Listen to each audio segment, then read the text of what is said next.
La plupart des pilotes et les mécaniciens en herbe savent que ceci est un carburateur. Et voici de la glace. Pour tout pilote qui est aux commandes d'un appareil comme celui-ci, qui n'a pas de système d'injection de carburant, la rencontre des deux peut donner des sueurs froides. Le givrage du carburateur peut se produire à tout moment de l'année, même par temps chaud. Mais le risque se pose surtout durant les journées fraîches d'été et du début de l'automne, quand il fait très humide, quand il y a de la brume ou quand il pleut.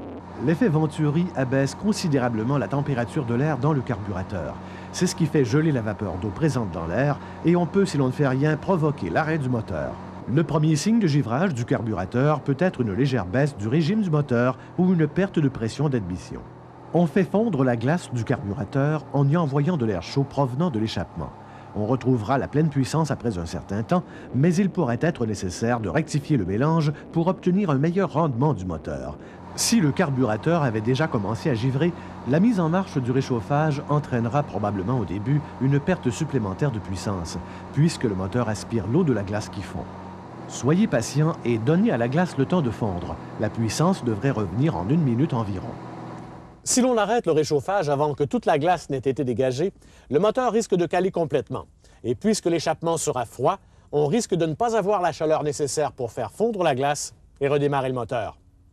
Prévenez le givrage du carburateur en mettant en marche le réchauffage de temps à autre à titre d'anti-givreur plutôt que de dégivreur. Il faut aussi savoir qu'avec de l'essence automobile, le givrage peut se produire à des températures nettement plus élevées. La présence de givre dans le carburateur peut être fatale. Apprendre à en reconnaître les signes avant-coureurs et prendre des mesures préventives rendront vos sorties à la fois agréables et sécuritaires.